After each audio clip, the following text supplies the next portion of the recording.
हरे कृष्णा। आज की इस क्लास में सभी भक्तों का स्वागत है।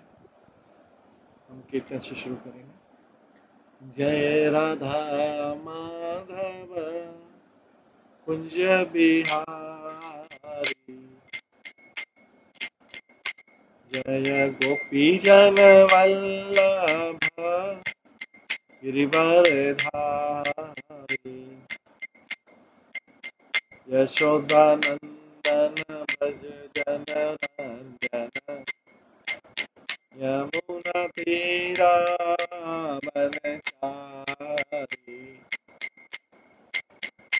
जय राधा माधव कुंज बिहारी। हरे कृष्णा कृष्णा कृष्णा हरे हरे, हरे राम राम राम हरे हरे, हरे कृष्णा कृष्णा कृष्णा हरे हरे, हरे राम राम राम हरे हरे, हरे कृष्णा कृष्णा कृष्णा हरे हरे, हरे राम राम राम हरे हरे, हरे कृष्णा कृष्णा कृष्णा हरे हरे, हरे राम राम राम हरे हरे, हरे कृष्णा कृष्णा कृष्णा हरे हरे, हरे राम राम राम हरे हरे, हरे कृष्णा कृष्णा कृष्णा हरे हरे, हरे राम राम राम हरे हरे, जय राधा गोविंद राधे, जय राधा माधव राधे, जय गौरानिताय जय गौरानिताय,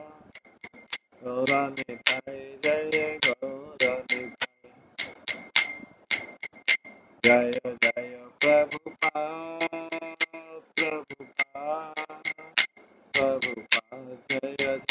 प्रभुपाद, निताय गौर हरि गौर हरि गौर हरि गौर, निताय गौर हरि। श्री राधा गोविंद देव की जय, श्री जगन्नाथ बलदेव सुभद्रा महारानी की जय, श्री गौर निताय की जय, श्री प्रभुपाद की जय, सभी भक्तगणों की जय। कल हम श्रवण कर रहे थे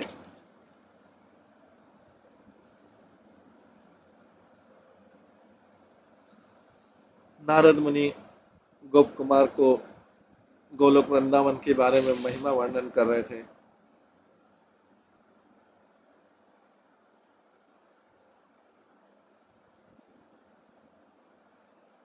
फिर उन्होंने उद्धव से बोला कि ये ज्यादा बता सकते हैं। उद्धव इस भगवान के वृंदावन वाले भाव, क्योंकि उनका डायरेक्ट बातचीत हुआ है गोपियों से।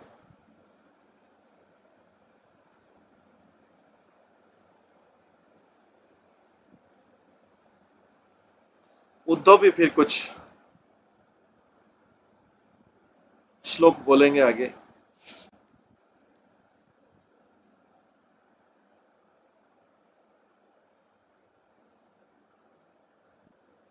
लेकिन अभी नारद मुनि कह रहे हैं उद्धव जो है बेस्ट है सारे भगवान के भक्तों में, क्योंकि वो गोपियों के चरण कमलों की धूल के बारे में महिमा गान करने में सारे समय व्यस्त रहते हैं। वास्तव में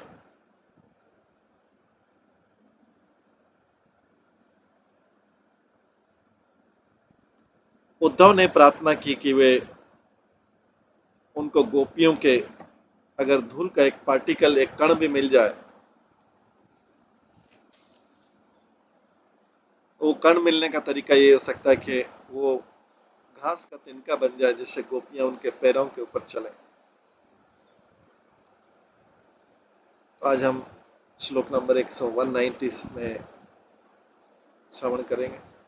सौभाग्य गंधम लभतेन यासाम सारोक्मणीया हि परिप्रियेति ख्याताच्युताश ख्याताच्युतास्कुलीन कन्या धर्मेक नर्मोक्तिभियामृते।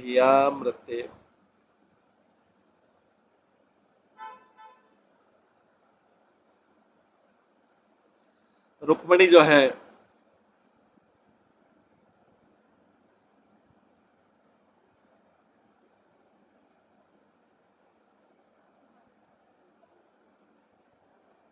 रुक्मणी जो है भगवान की प्रीतम, हरि की प्रीतम रानी मानी जाती है।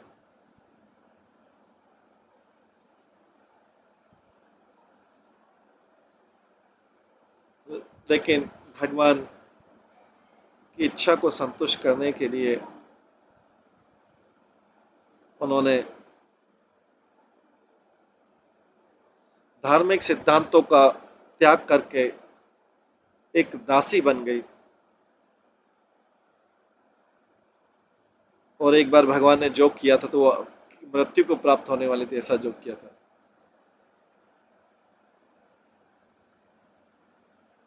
वो रुक्मणी भी गोपियों के भाग्य का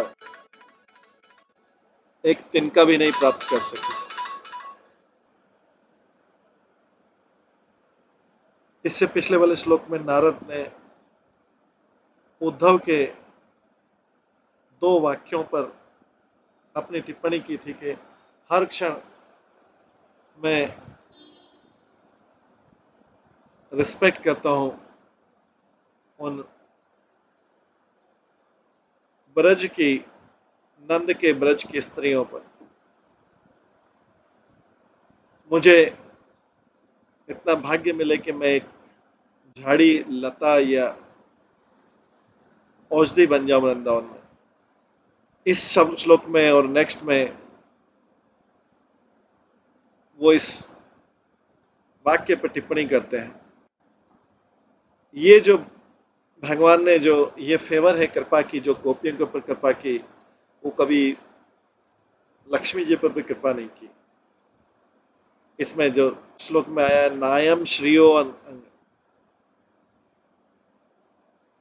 नायम श्रियो अनग,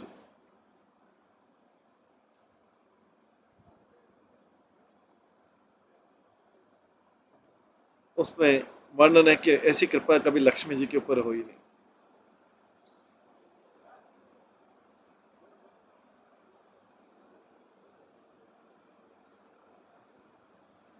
या रुक्मणी जी का है। कृष्ण की जो पहली रानी है द्वारका में, उसके ऊपर भी ऐसी कृपा नहीं है। जब उद्धव ने पहली बार श्लोक बोला गोकुल के विजिट के समय, उस समय रुक्मणी और कृष्ण की विवाह नहीं हुआ था। पर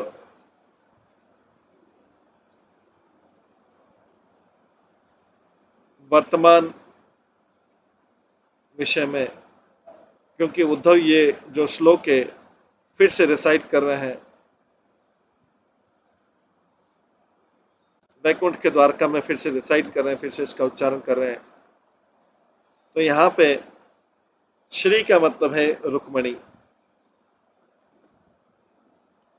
या पहली बार जब उद्धव ने बोला, तो उनके पास एक योग सिद्धि से शायद पता लगा रहा है कि रुक्मणी कृष्ण की वाइफ बन जाएगी। वास्तव में तो महालक्ष्मी जो है वो रुक्मणी का ही विस्तार है। या लक्ष्मी और रुक्मणी एक दूसरे से अभिन्न है, इसलिए दोनों को बोलते हैं हरि प्रिया। रुक्मणी और लक्ष्मी जी दोनों ही हरि प्रिया कहलाती हैं। और क्योंकि श्रीमती रुक्मणी जी लक्ष्मी जी से बड़ी भक्त हैं,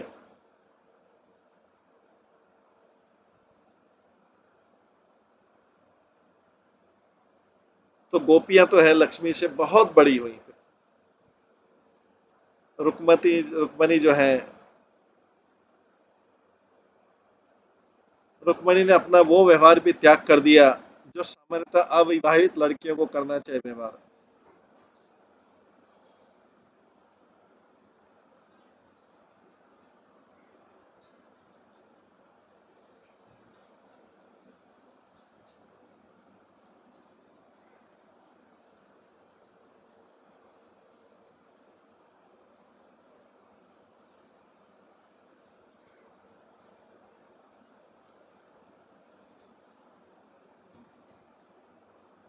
रुक्मणी जो है, रुक्मणी ने भगवान के लिए एक अविवाहित कन्या का जो व्यवहार रहना चाहिए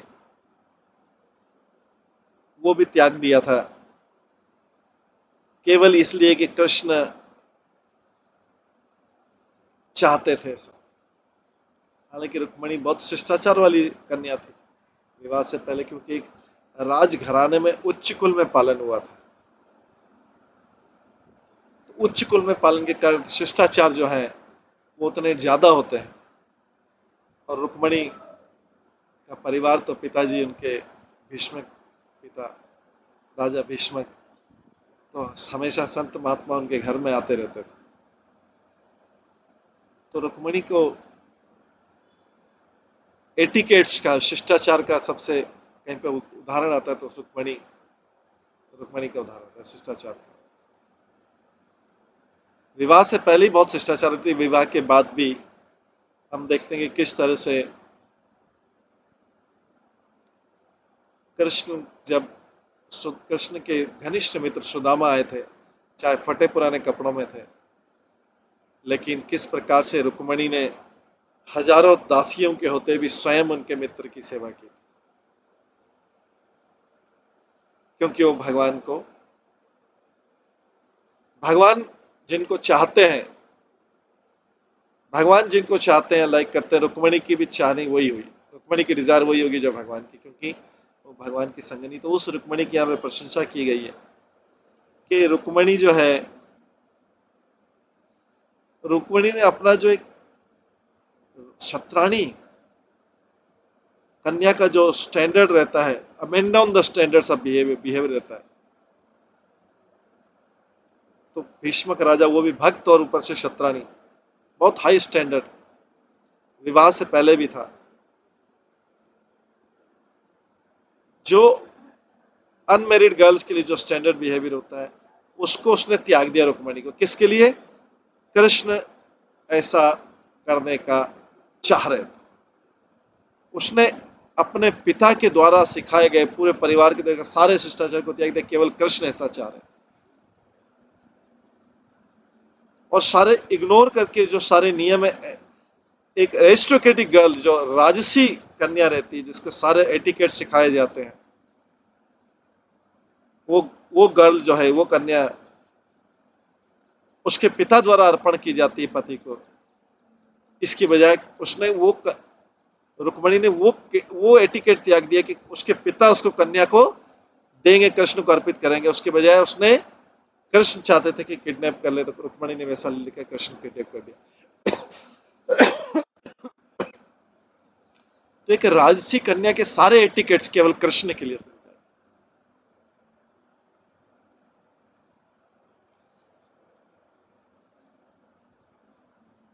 तो माना जाता है कि जो राजसी क्षत्रिय में सबसे ज्यादा गुण होते हैं, क्षत्रिय परिवार में सबसे ज्यादा गुण होते हैं, और शूद्र में सबसे कम गुण होते हैं।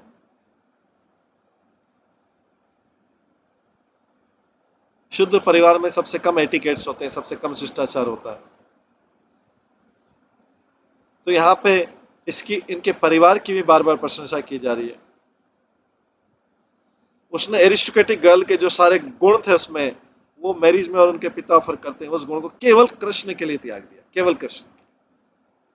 शिशुपाल से तो उनके नॉर्मल एटिकेट के साथ मैरिज होती, लेकिन कृष्ण के साथ एटिकेट नहीं, कृष्ण नहीं चाहते।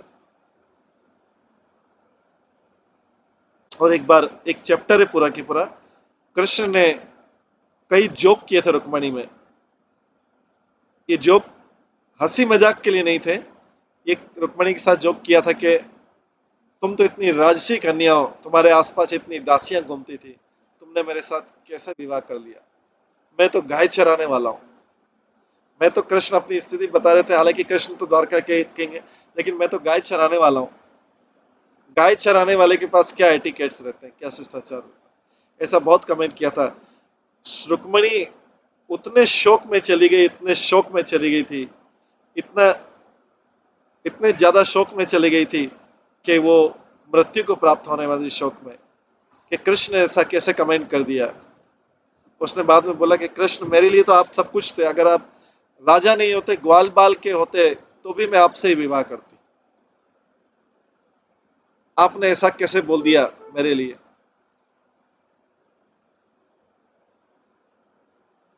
चाहे मैं कितने भी राजसी उसमें रही, लेकिन मैं विवाह आपसे ही करती।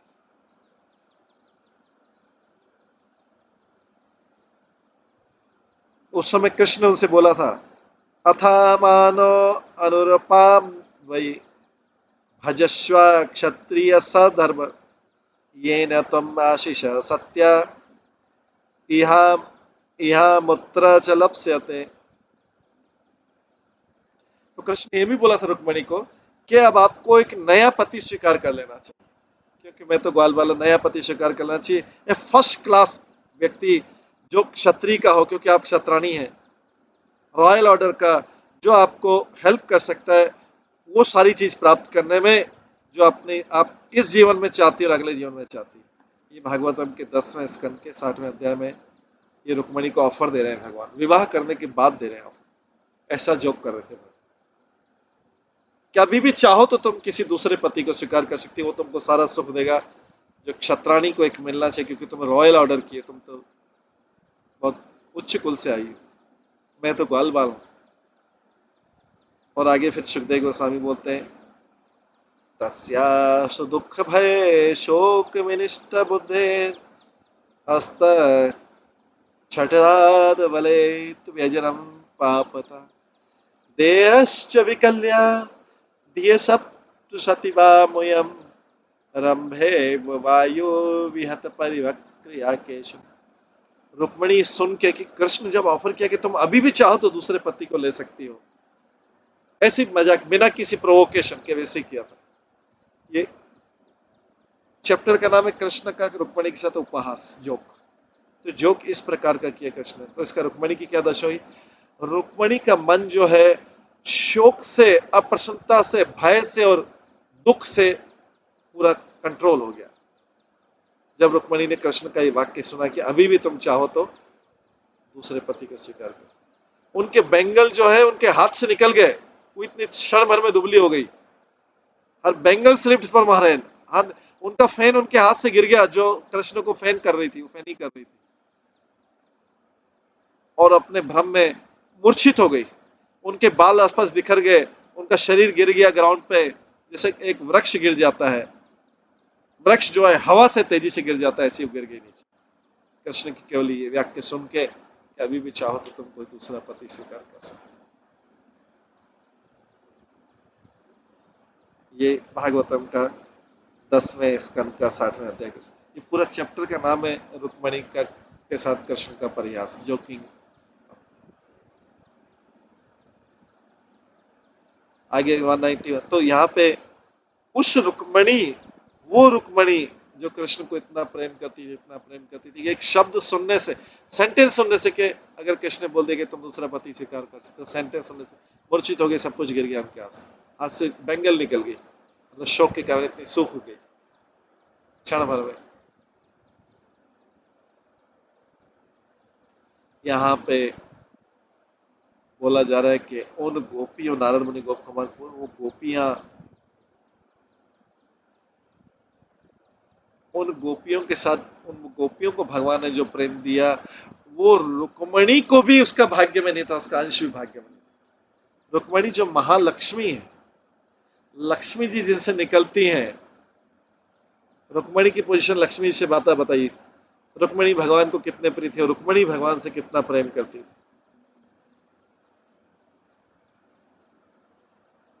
वो रुक्मणी भी भगवान की रासलीला में प्रवेश नहीं कर पाई। तो भगवान का, कृष्ण का गोपियों से कितना प्रेम था, कितना प्रेम था, कितना प्रेम था कि उद्धव वो कह रहे हैं कि मुझे अगर एक घास का तिनका बना देंगे अगर वृंदावन में, तो जब गोपियां जाएंगी उस घास के को उसको ट्रेम्पल करके, मतलब उसको रगड़ के उसके ऊपर घिस कैसे जाएंगी, तो उनके चरणों की धूल का एक कण भी मुझे मिल जाएगा तो मेरा भाग्य सफल हो जाएगा। ये उद्धव कह रहे हैं। उद्धव भी यहाँ पे गोप कुमार के साथ घास का तिनके में भी किसकी धूल कर रहे हैं, भगवान के चरणों की धूल की बात नहीं कर रहे हैं। बोल रही है जो गोपियां भगवान से इतना प्रेम करती थी, उनके चरणों से जब मैं रगड़ जाऊंगा, पूरा घास का तिनका रगड़ जाएगा, उसके ऊपर गोपियां ट्रैम्पल कर देंगे, जैसे हाथी होता है ना, फूलों को घासों को एकदम चप वो कर देता है, रगड़ देता है पूरा उसके ऊपर, जैसे हाथी जाता है एकदम दब जाते हैं पूरे। ऐसे दबने से गोपी को चरणों की अगर एक धूल का कण भी मेरे ऊपर पड़ गया तो मेरा जीवन जो है सफल हो गया, और मेरे से जीवन की प्रार्थना करता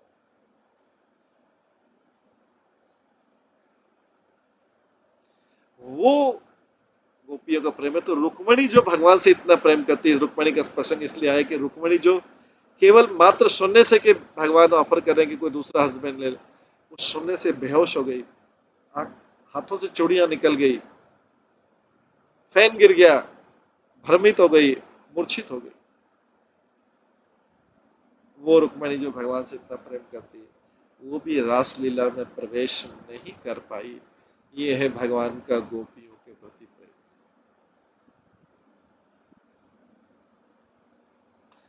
वह सर्वदेव्या इव श्रीनाम, वह सर्वदेव्या इव स्त्रीनाम, मध्ये श्रेष्ठतमापि कालिंदी सत्या भामाद्या वाचान्यरोहिणी मुख।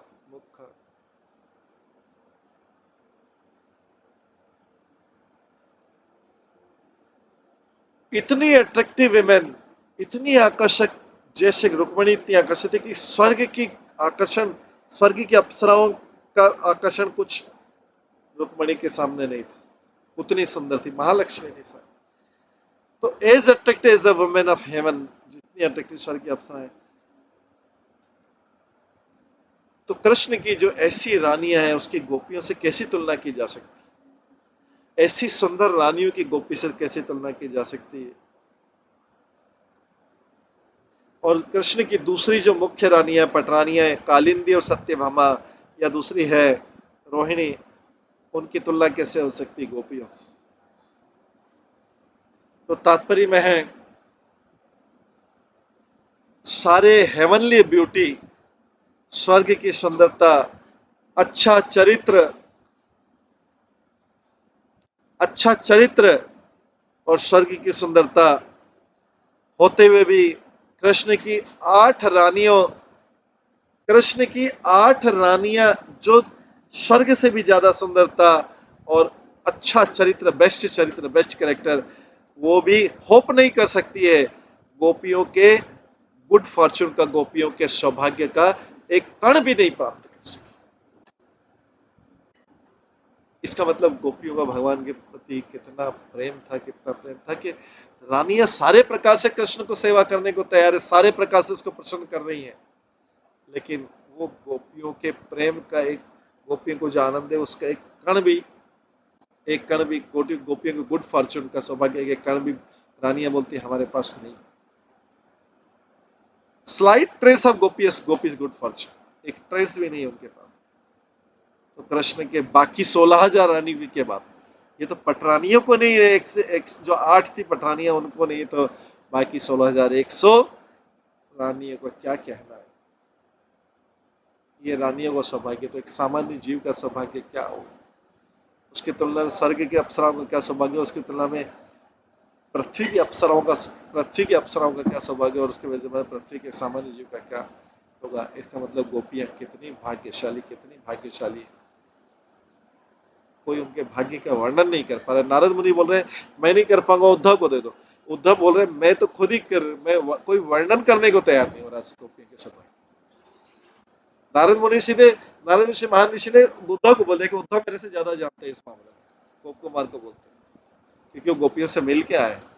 गोपियां बोलते हैं अरे भाई मैं मिल के क्या है, मैं तो खुद ही घास का तिनका बनने को तैयार हूँ वहां पे, मैं कैसे वर्णन कर सकता हूँ गोपक की सौभाग्य।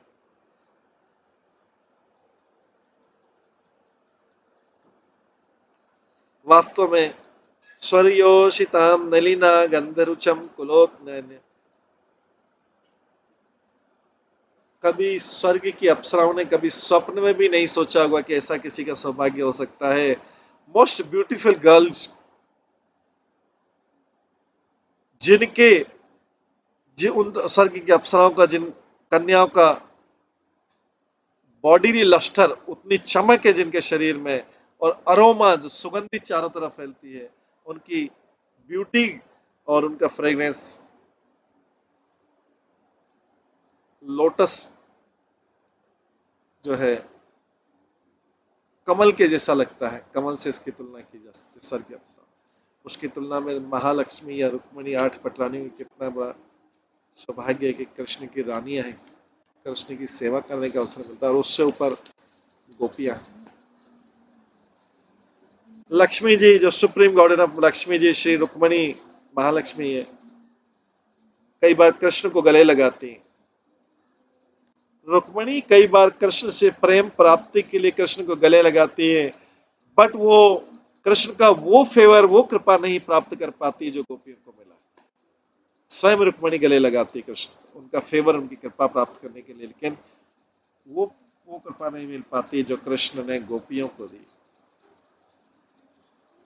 और बाकी जो कालिंदी और दूसरी पटरानियां तो रुक्मणी के नीचे हैं, वो रानियां, पटरानी में भी वो रानियां कैसे ये सौभाग्य पा सकती है जब रुक्मणी को ये सौभाग्य नहीं मिलता, ऐसी कृपा नहीं मिलती। रुक्मणी जाके भगवान को गले लगाती है तो भी भगवान वैसी कृपा नहीं दे पाते हैं जैसा गोपी। तो कोई वास्तव में पूछता है ऐसा क्यों? क्योंकि गोपियों का प्रेम जो है अनकंडीशनल है। रुक्मणी का प्रेम पत्नी के कारण जो है एक वो अधिकार समझती है, लेकिन रुक्मणी तो भगवान की पत्नियां नहीं है, रुक्मणी भगवान की दासियां भी नहीं है, शुल्क लेने वाली दासियां भी नहीं, अशुल्क दासियां हैं। भगवान प्योरिटी, प्रेम की प्योरिटी जो है वो देखते हैं। तो रुक्मणी के प्रेम में कोई प्रॉब्लम नहीं है, शुद्धता में प्रेम है, शुद्धता में महालक्ष्मी। लेकिन गोपियों का प्रेम जो है 100% अनकंडीशनल है, अहेतु का। अहम वराक कोनो श्या अहम वराक कोनो श्यामता सारम आत्म वर्णने तथापि चपला जिह्वा मम धैर्य रक्षति। तो यहाँ पे फिर नारद मुनि बोलते हैं, नारद मुनि बोलते हैं कि मेरा क्या अधिकार है, ये सब चीजें हैं तो मेरा क्या अधिकार है।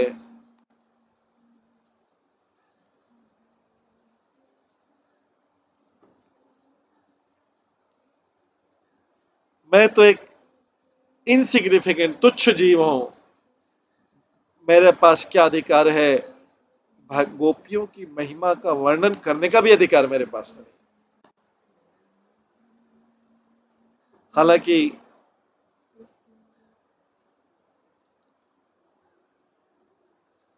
मेरी जो इल मैनर टंग है, जो मैं बुरी जबान है मेरी, ये कुछ अभी भी कुछ वर्णन करने की क्षमता नहीं रखती, क्योंकि इल मैनर जीवा है, इल मैनर टंग है। ये नारद मुनि की, उद्धव की नम्रता है कि अपनी टंग को इल मैनर बोल रहे, जबकि वो एक भी फालतू शब्द नहीं बोलते। इल मैनर की तो बात दूर, एक भी व्यर्थ का शब्द नहीं बोलते।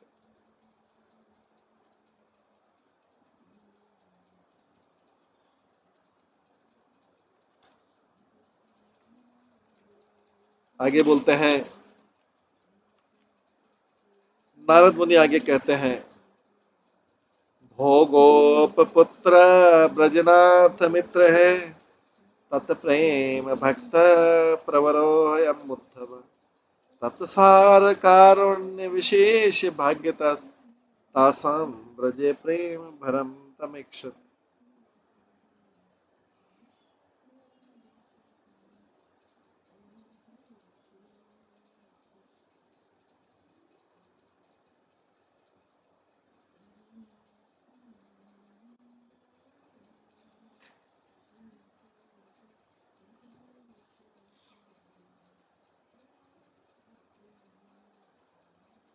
वो ग्वाल पुत्र गोप कुमार को बोलते हैं, मानो ग्वाल पुत्र ब्रज के भगवान के ब्रजेंद्र नंदन के प्रिय मित्र। तो देखिए पोजीशन में कौन ऊंचा है? नारद मुनि। शिक्षा कौन दे रहा है? नारद मुनि दे रहे हैं। लेकिन रिकमेंडेशन किससे लगवा रहे हैं नारद मुनि? गोप कुमार से।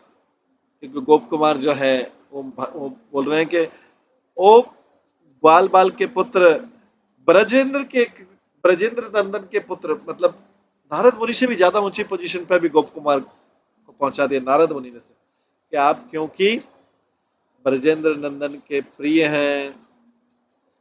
नारद मुनि अपने आप को उतना प्रिय नहीं माने, जबकि नारद मुनि भगवान के शुद्धतम भक्त। तो ग्वाल बाल के पुत्र, क्योंकि नारद मुनि को पता है कि भगवान किसको प्रेम करते हैं। गोपियां भी, रानियां जानती भगवान किसको प्रेम करते हैं। उद्धव जानते हैं भगवान किसको प्रेम करते हैं। नारद मुनि जानते हैं भगवान किसको ज्यादा प्रेम करते हैं। जो हाईली हाईली हम्बल नम्र, यहाँ पे ग्वाल बाल बोला गया, वो ग्वाल बाल के पुत्र, ये भगवान के favourite, dear friend of lord of Vraja, Brajendra Nandan के प्रिय मित्र, कृष्ण के जो शुद्ध भक्त के, कृष्ण के जो शुद्ध भक्त के भक्त हैं।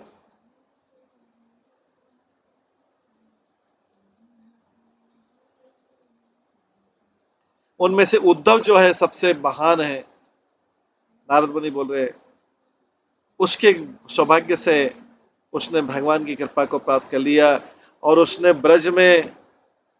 जाके ब्रज में गोपियों का कृष्ण के प्रति प्रेम की सीमा देखी।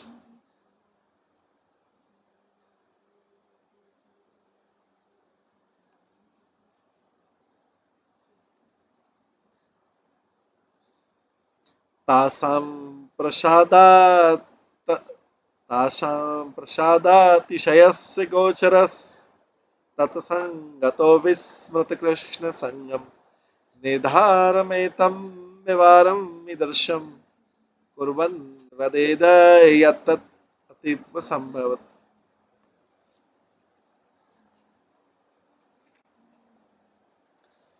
उद्धव ने देखिए बार बार आ रहा है, उद्धव ने गोपियों से ऐसी कृपा प्राप्त की, ऐसी कृपा प्राप्त की,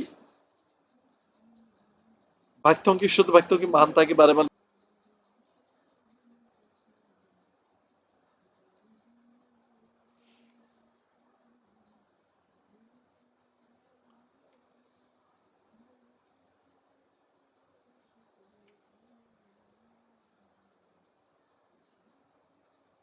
तासां प्रसादात् ईशयस्य गोचरस् तत्संगतो विस्मृत कृष्ण संगम निर्धारमेतं व्यवहारं विदृशम कुर्वन्त्येति दत्तीव संभते।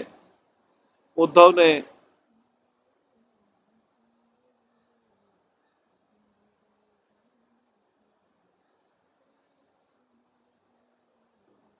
ने गोपियों से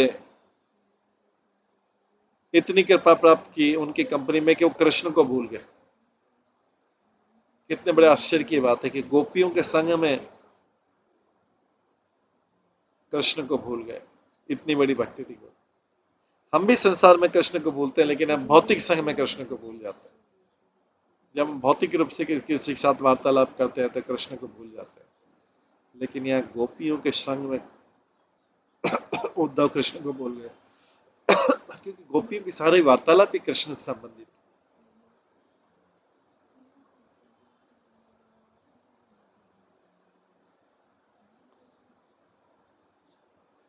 इसलिए जो उद्धव जो है, क्योंकि गोपियों से केवल वार्तालाप सुन रहे, तो गोपियों से जो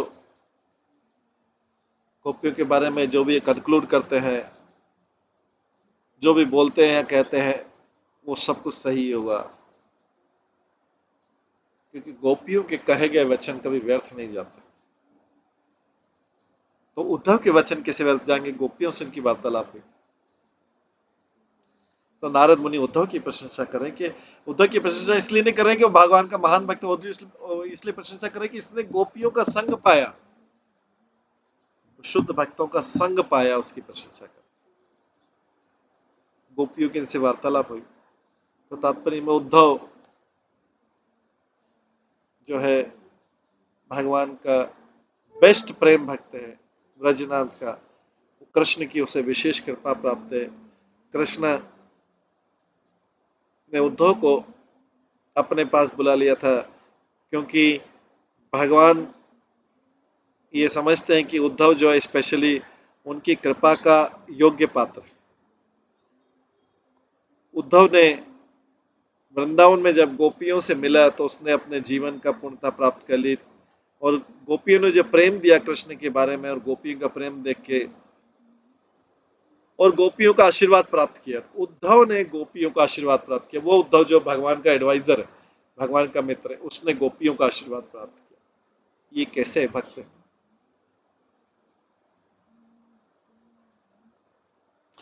गोपियों ने उद्धव को भगवान के बारे में गोपियों ने उद्धव को भगवान के गोपनीय प्रेम के बारे में बताया। गोपियों ने डिस्क्लोज किया उद्धव के सामने मोस्ट कॉन्फिडेंशियल आनंद, वो डिस्क्लोज किया गोपी ने उद्धव के सामने। उद्धव के स्वयं के शब्दों में उद्धव बोलते हैं, सर्वात्मा भावोधिक्रो भावातीनम अदोक्षजे विरहेण महाभागा महान में अनुग्रह कृतः। उद्धव गोपियों से कहते, ओ महिम मोस्ट ग्लोरियस गोपीस, ओ गोपियों, आपकी महिमाओं का मैं वर्णन नहीं कर सकता। आपने भगवान का जो शुद्ध प्रेम पाने का जो विशेष अधिकार क्लेम किया है, विशेष अधिकार की डिमांड की है, आपके शुद्ध भगवत प्रेम के कारण। वास्तव में आपने जो भगवान से विरह के भाव में जो आनंद प्राप्त किया है, उसको देख के तो मुझे लगता है कि मुझे आपकी कृपा प्राप्त होगी। उद्धव को तो देखिए, तो गोपियां तो उनके ऊपर चढ़ गई थी एकदम। कृष्ण के विरह में गोपियां इतनी व्याकुल थी। उद्धव घबरा के आ गए वापस। ऐसा प्रेम, ऐसा प्रेम।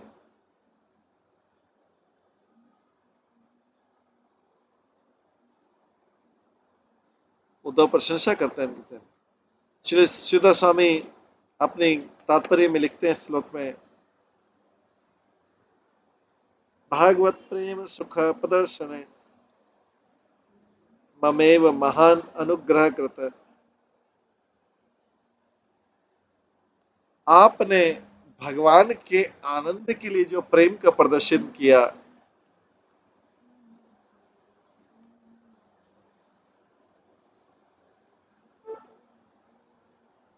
उससे उसको प्रदर्शन करके आपने मुझ पर महान कृपा की।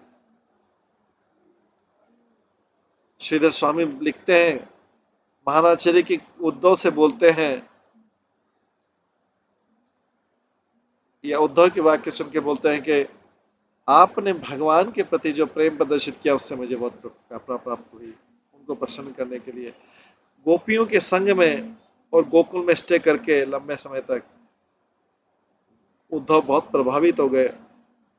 इतने प्रभावित हुए कि वो कृष्ण के साथ अपना संग भूल गए। वो जो बचपन के फ्रेंड कृष्ण को भूल गए उद्धव। गोपियों की वार्तालाप सुन के जब 6 महीने के करीब रुके थे, तो उद्धव कृष्ण को भूल गए। ये है गोपियों का प्रेम। गोपियों का सारा प्रेम केवल कृष्ण की प्रसन्नता के लिए है, और किसी की प्रसन्नता के लिए नहीं। सारा प्रेम जो गोपियों का केवल कृष्ण के लिए।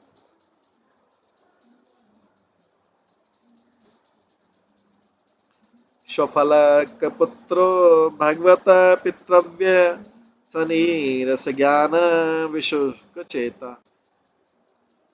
वृद्धोदयान वृद्धोदयात्रा अनंतर विहान वृद्धोदयाद्रांतरा विहीन कंस सिद्धोत्ते फिरितो ब्रजेय।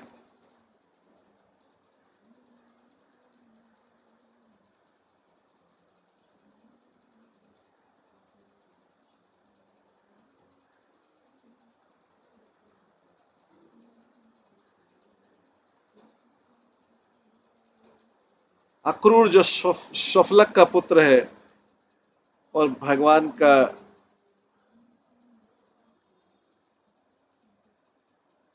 मामा है, कृष्ण का मामा अक्रूर जो है, हालांकि कृष्ण को चाचा चाचा बोलते हैं।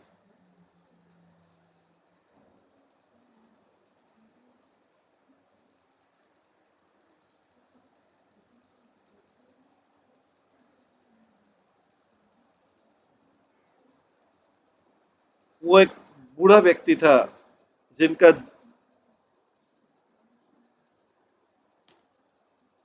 जिनका ज्ञान सारा सूख गया था, लाइफलेस नॉलेज। ऐसा नॉलेज जो कोई किसी को आनंद नहीं दे, वो लाइफलेस नॉलेज। ऐसे नॉलेज का क्या उपयोग। अक्रूर जो था उसका हृदय भी सॉफ्टनेस, भगवान की कृपा का जो सॉफ्टनेस था उससे रहित था। वो जो है ब्रज में आया था कंस के आदेश का पालन करने के लिए आया था। तो तात्पर्य में अक्रूर का नाम का मतलब है जो क्रूअल नहीं है, क्रूर नहीं हो। लेकिन जब कृष्ण को ले गया वृंदावन से तो उसने क्रूअल काम किए, क्रूर काम किए ब्रजवासियों के अगेंस्ट में।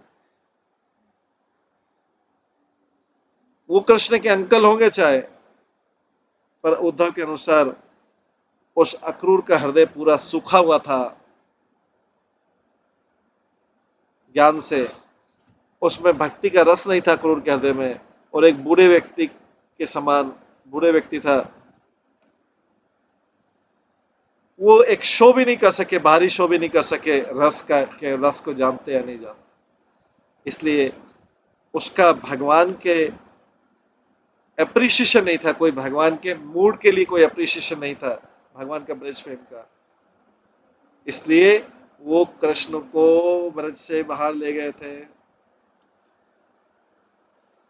कृष्ण को ब्रज से कौन बाहर ले जा सकता है। ब्रजवासी को तड़पते हुए कौन छोड़ सकता है।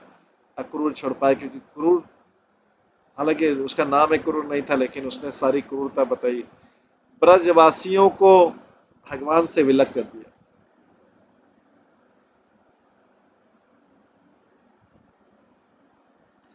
संचिन्तयन् कृष्ण पदाम्बुजद्वयम् तस्य प्रकर्षातिशयं गोपी महत्कर्ष भरानुवर्णने स तललितधाश्चर्यमभावयन् हरि।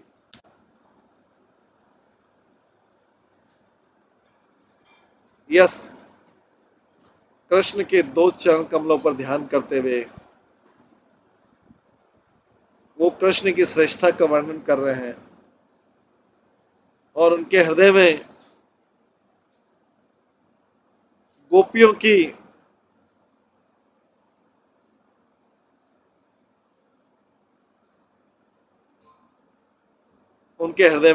की महिमा चल रही है।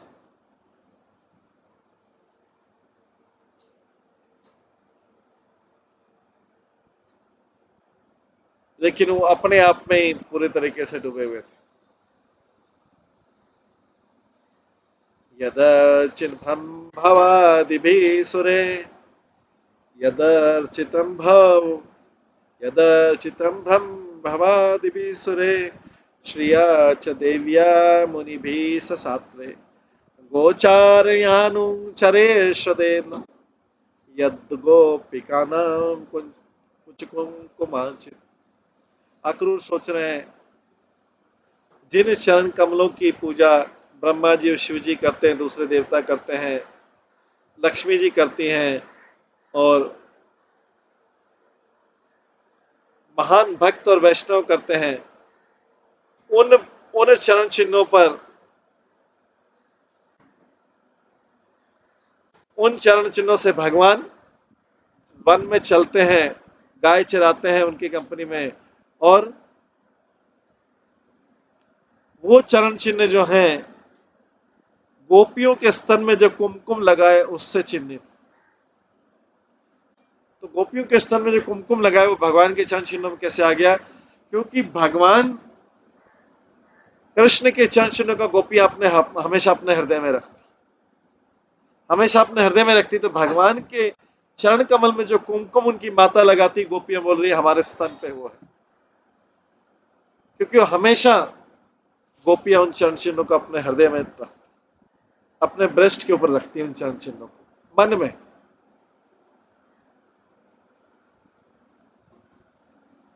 तो तात्पर्य श्रीमद् भागवतम के ये जो श्लोक है, ये थॉट एक अक्रूर का,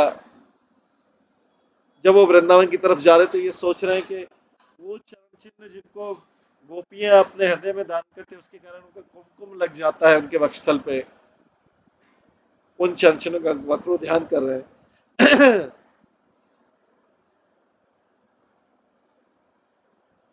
और अक्रूर जिसके बारे में बात कर रहे हैं वो बताते हैं उनकी महान उत्सुकता को, किस प्रकार से अक्रूर बहुत उत्सुक होते जा रहे हैं।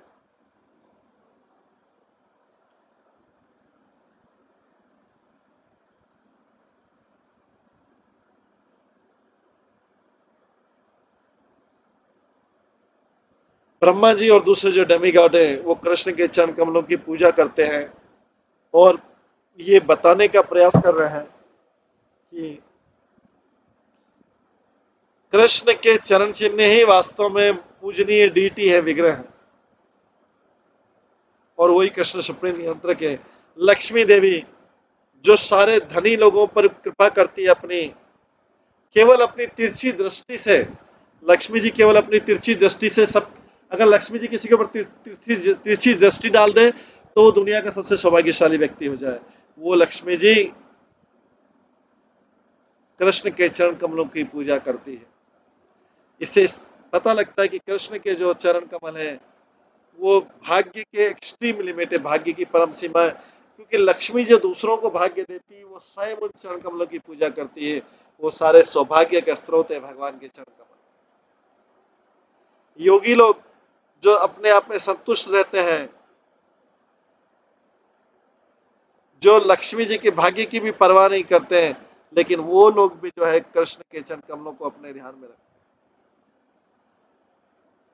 इसलिए कृष्ण के चरण कमलों की कृपा प्राप्त करना ही, कृष्ण के चरण कमलों की कृपा प्राप्त करना ही जीवन का उच्चतम लक्ष्य है। और बड़े बड़े योगी के अलावा जो लोग कृष्ण के चरण कमल की पूजा करते हैं वो केवल भगवान भगवान की शुद्ध भक्ति प्राप्त करने के लिए ही सारे प्रयास करते हैं। ये भक्त जो होते हैं उन आत्मा रामों से, जो योगियों से भरे रहते हैं, क्योंकि शुद्ध भक्त मुक्ति की भी परवाह नहीं करता। इससे ये भी पता लगता है कि कृष्ण जो है बहुत जनरस है, बहुत उदार है, चैरिटी करने के बहुत उदार है। और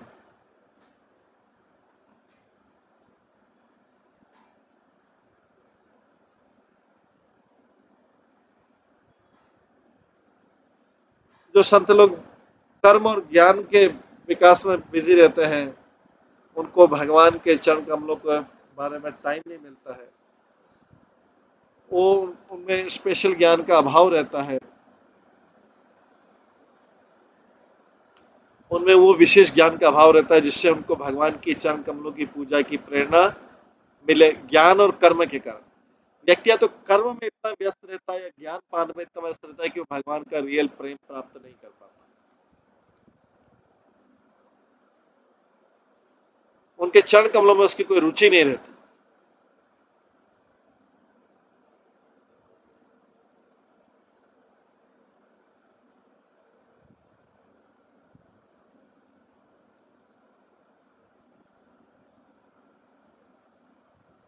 और इसके कारण क्या, कि उनमें आध्यात्मिक शक्ति नहीं रहती है, उनमें इतनी आध्यात्मिक शक्ति नहीं रहती कि वो भगवान के चरण कमलों में रुचि क्रिएट करें। लेकिन जो कर्मी और ज्ञानी होते हैं, जो शुद्ध वैष्णव के संग में आ जाते हैं, वो वैष्णव कृपा प्राप्त कर लेते हैं और जो ज्ञान है और शक्ति प्राप्त कर लेते हैं। दूसरे शब्दों में भगवान के भक्त जो होते हैं, भगवान के भक्त जो होते हैं सुपीरियर रहते हैं भक्त ज्ञानियों अभक्त ज्ञानियों से, अभक्त साधुओं से, अभक्त ज्ञानियों से, अभक्त साधियों से, ज्ञानियों कर्मियों से भगवान के भक्त श्रेष्ठ रहते हैं। यहाँ पर श्री देवी को देवी कहा गया है, भगवती नहीं कहा गया। भगवती मतलब होता है भगवान की प्रिय। तो यहाँ पे लक्ष्मी जी को देवी कहा गया है, सौभाग्य की देवी कहा गया है, भगवती नहीं कहा गया, भगवान की प्रिय ने कहा गया। हालांकि श्री देवी जो है हमेशा भगवान के चरण कमलों की सेवा करती रहती है, लेकिन फिर भी वो भगवान की प्रिय नहीं है।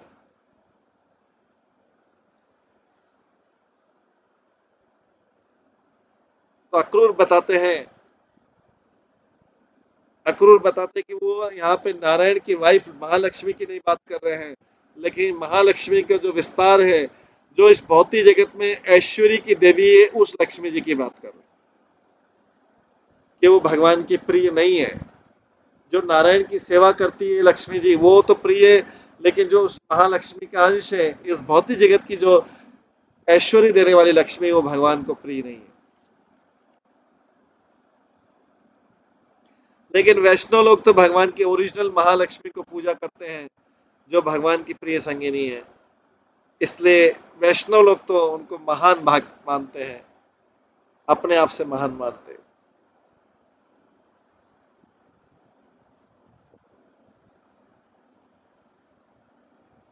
अक्रूर जो है कृष्ण के ऊपर ध्यान करके सोचते हैं, कृष्ण के बारे में सोचते हैं। जब वो जंगल से जा रहे थे,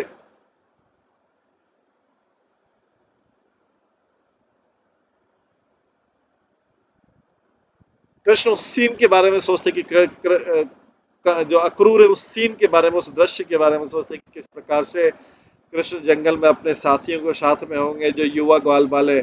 और इस प्रकार से सोच सोच के वो कृष्ण की जो परम प्रेम है उसके बारे में सोच रहे हैं, और कृष्ण का भक्तों के प्रति दया उसके बारे में सोच रहे हैं।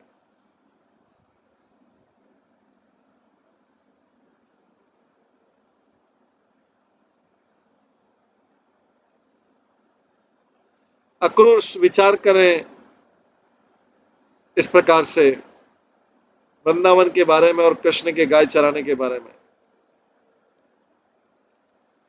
ये भगवान का सबसे बड़ा आनंद का स्थान है। जो गाय चराने वाला है, ये भगवान को सबसे प्रिय रासलीला और गाय चराने वाला लगता है, क्योंकि उसमें कृष्ण को लगता है मैं अपने लोगों के साथ में, व्यक्ति को अपने लोगों के बीच आनंद आता है। कृष्ण के अपने लोग कौन है? गोप और गोपियां। इसलिए कृष्ण के लिए सबसे ग्रेटेस्ट प्लेजर जो पास टाइम कहां से मिलता है? अपने लोगों से। क्योंकि कृष्ण को पता है कि बाकी भक्तों में स्वार्थ हो सकता है, अपनी अपनी कुछ है कामनाएं हैं, लेकिन गोप और गोपियां जो कंप्लीटली निस्वार्थ है। तो जब किसी हम निस्वार्थ व्यक्ति के साथ बैठेंगे तो आनंद आएगा। स्वार्थी व्यक्ति का तो हमको समझ में आ जाता है कि इसका भी नेक्स्ट स्वार्थ क्या है, इसका नेक्स्ट स्वार्थ क्या है, इसका नेक्स्ट एजेंडा क्या है, इसका नेक्स्ट एजेंडा क्या है, इसका नेक्स्ट एजेंडा क्या है। तो भौतिक जगत में ऐसा कोई निस्वार्थ व्यक्ति पाया नहीं जाता है।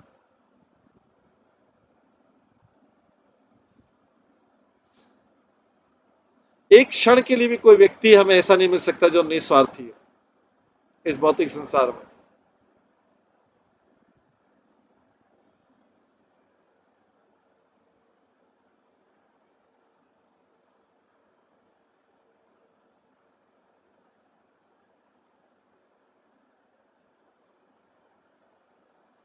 तो यहाँ पे बोला गया है श्री देवी, जो उसको भी भगवान भगवती नहीं बोलते हैं। ये श्री देवी वो है जो महालक्ष्मी का अंश। अक्रूर यहाँ पे बताते हैं कि वैष्णव लोग भी जो हैं ओरिजिनल महालक्ष्मी की करते हैं, जो नारायण को प्रिय है। वैष्णव लोग ऐसी किसी व्यक्ति की पूजा या सम्मान नहीं करते हैं जो नारायण को अप्रिय है। कई बार हम अपने संबंधों के कारण, शारीरिक संबंधों के कारण, ब्लड रिलेशन के कारण ऐसे ऐसे लोगों का सम्मान करते हैं, पूरा जीवन व्यर्थ कर देते हैं। ऐसे लोगों का सम्मान करने में जो भगवान को प्रिय है ही नहीं, दूर दूर तक प्रिय नहीं।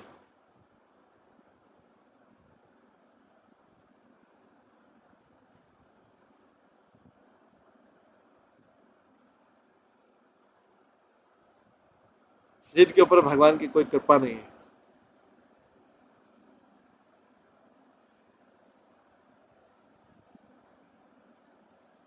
अक्रूर फिर इस चीज पे विचार करते हैं कि कृष्ण किस प्रकार से अपने ग्वाल बालों के साथ जा रहे हैं।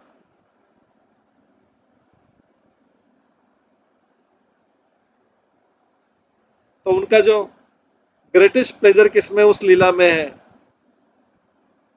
और फॉरेस्ट में जाने के उद्देश्य के जो है उनको भी गाय चराना है।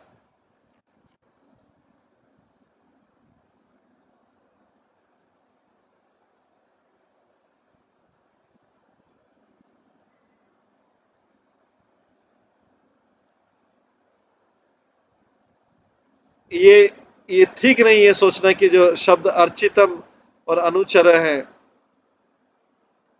इसका मतलब ये कि भगवान अपने साथियों द्वारा पूजित किए जाते हैं। काउहर्ड बॉय, ग्वाल बाल तो कृष्ण के अंतरंग मित्र हैं, तो उनका जो वर्शिप है कमल का, वो अर्चितम शब्द से अलग है। ग्वाल बाल जो है कृष्ण की पूजा नहीं करते, वो तो कृष्ण के अंतरंग पार्षद है, अंतरंग मित्र है। अक्रूर कहते हैं कि कृष्ण के जो चरण कमल हैं, वो कुमकुम से, गोपियों के स्तन पे जो कुमकुम लगा है उससे लेपित रहते हैं। ये केवल एक असाधारण मोड ही नहीं भगवान की सेवा करने का, पर यह भी बताता है कि किस प्रकार से कृष्ण जो है रोमांटिक भी हैं और अपनी उच्चतम लेवल की कृपा करते हैं गोपियों के शुद्ध प्रेम के अंदर। जो गोपी हैं,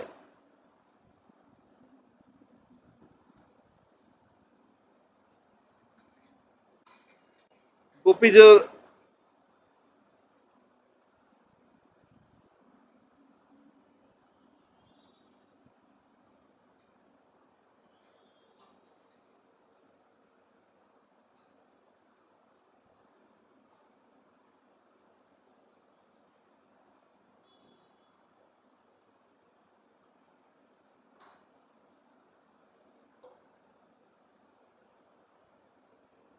गोपियां वास्तव में कृष्ण की सबसे बड़ी पूजा की हैं, और जद शब्द जो आता है सेकंड लाइन में, वो इस विशेष प्रकार की पूजा का आता है। गोपियों की पूजा हमारी पूजा से अलग है।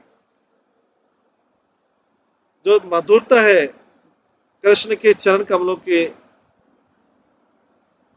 और जिसमें गोपियों के वक्षस्थल का कुमकुम लगा है, ये सजेस्ट करता है कि उनका जो गोपियों के साथ प्रेम है वही इंपॉर्टेंट उद्देश्य है जिसके लिए वो पृथ्वी पे अवतार लिया उन्होंने। गोपियों के ऊपर कृपा करने के लिए, फेवरिंग गोपी, अपना प्रेम देने के लिए इस प्रकार से अक्रूर जो है अलग अलग प्रकार की कृष्ण की पूजा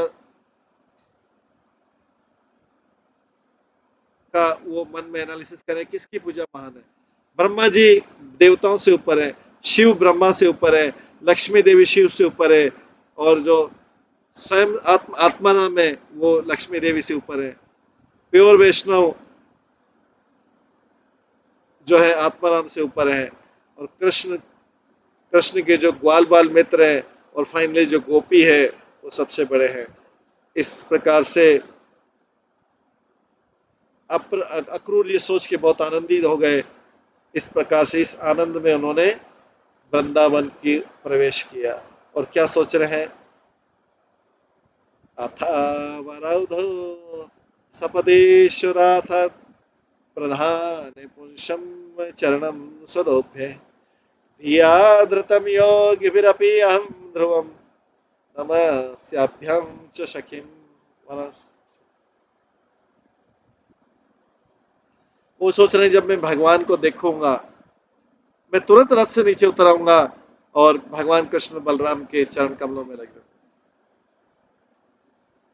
इनके वही चरण कमल हैं जो योगी लोग अपने हृदय में जिसको दर्शन करने के लिए प्रयास करते रहते हैं, मैं भी ऐसे भगवान के चरण कमलों को दंडवत प्रणाम करूंगा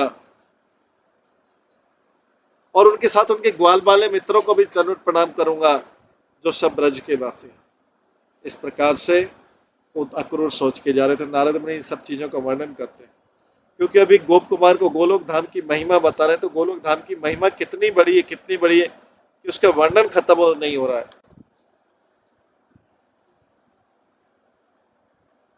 ये है गोलोक गोकुल की महिमा और ये है गोपियों का और ग्वाल बालों का प्रेम। इस प्रेम का एक अंश पाने के लिए लक्ष्मी जी प्रार्थना करती। आज हम श्री प्रहलाद भागवत अमृत के यहीं पे विराम देंगे, समय हो गया है। इसके बाद जो है हम बाकी कल की क्लास में श्रवण करेंगे। हरे कृष्णा। सभी भक्तों का बहुत बहुत धन्यवाद। सभी भक्तों के एक बार हरे कृष्ण महामंत्र का जप करते हैं। हरे कृष्णा कृष्णा कृष्णा हरे हरे, हरे राम राम राम हरे हरे। श्री श्री प्रहलाद भागवत अमृत की जय। श्री सनातन गोस्वामी की जय। श्री प्रभुपाद की जय। सभी भक्तगणों की